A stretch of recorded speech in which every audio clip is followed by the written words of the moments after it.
খেলা হইছে আমেরিকায় বিশ্বকাপ খেলা, বাংলাদেশে শুরু হইছে আত্মহত্যার মেলা।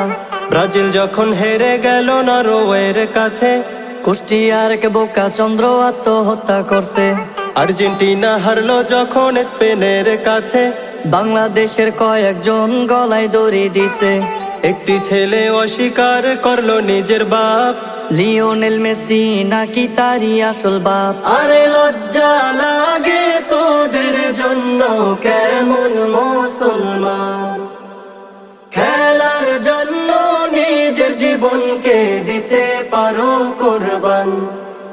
আরে তুই যাদেরকে আইডল ভাবো সবাই ইহুদি খ্রিস্টান, ওদের ভক্ত হইয়া কখনো হারাস না তোর ঈমান।